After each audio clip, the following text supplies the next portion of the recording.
Can you see these little teeny tiny links?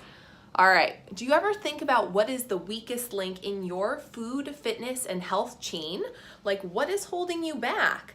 Well, I know this is a common approach to solving problems, but this week I want to say forget about the weakest link and let's talk about something on the flip side. Hello and welcome. I'm Kimber Domke, mindful food and fitness coach, and I have been recently working through a course in psychology from the University of Pennsylvania, and it's all about optimism and resilience and using positive psychology to get you better results, and it's heavily backed by science.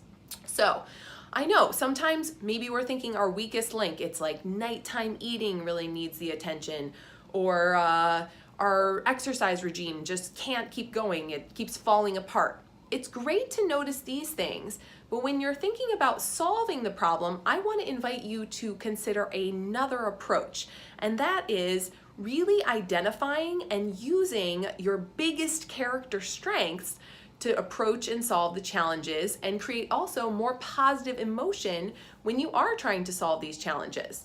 So, there's this online survey that you can sign up and take if you like. It's called the VIA. It's a character strength assessment tool, and it's very thoroughly researched, and your participation in it advances the UPenn research as well.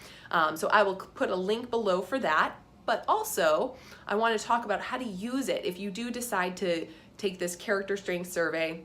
It spits out a bunch of your top strengths. What do you do with it then, right? You might agree with some of them, you might disagree with some of them, maybe you have your own ideas about your strengths. Regardless, here's the key takeaway. You can use your strengths to create more positive emotion around problems and challenges. So here's an example from my life. This week I've been a little congested, and one of my top character strengths is curiosity. In addition, I'm really tops in critical thinking and open-mindedness. So taking the approach to, I have this totally frustrating congestion going on, I considered how to approach it and thought about, I'm gonna have a very curious approach. I'm gonna be thoughtful and experimental. How do I feel if I wear glasses during the day so my eyes are a little more refreshed as opposed to wearing contacts? Take note of the symptoms, take note of the results I get from my intervention. Similarly, what's it like if I take Zyrtec? What's it like if I try extra hydration in the morning? And how does each of these things, extra sleep, affect the result I get? So instead of just feeling like, oh my gosh, this is so annoying, I'm congested, I'm gonna sound weird to all of my students, I took a thoughtful and curious approach and an investigative approach and used those critical thinking, analytical skills to turn it into a more fun situation to deal with it for me, because I love being curious, I love those critical thinking moments. Now, I used some of the similar skills with one of my students.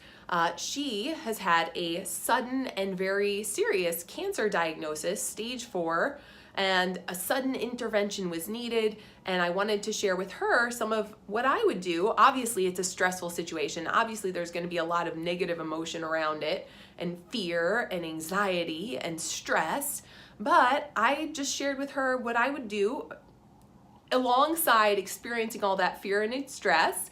Try a little bit of that curious approach, like, oh my goodness, I've gotten a bunch of organs removed, and what does it feel like? Like, what do I notice in my body?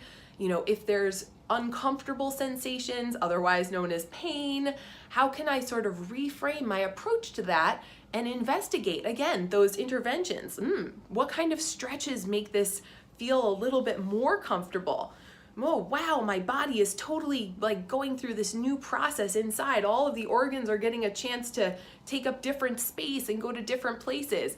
Who knows, maybe there's a silver lining, right, of secretly slimming down because of all this. Now, obviously, the significance of the diagnosis cannot be understated, but these little elements of investigating with a curious approach can kind of change and create just a shred more optimism around a circumstance that might feel really stressful. Okay, so this is what we've got for this week. I invite you to check out that VIA character strength survey. Again, I will throw a link down in the comments. And if you're interested, use your character strengths to approach a problem and use that approach of your natural strengths to create more positive emotion around something.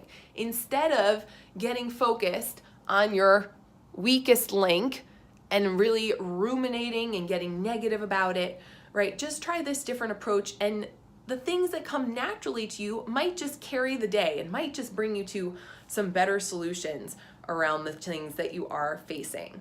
Thank you so much for watching. This has been Kimber Domke, mindful food and fitness coach, encouraging you to try on some new mindsets and forget about the weakest link this week. Head on over to some thoughts about your strengths and how to use them for more positive emotion.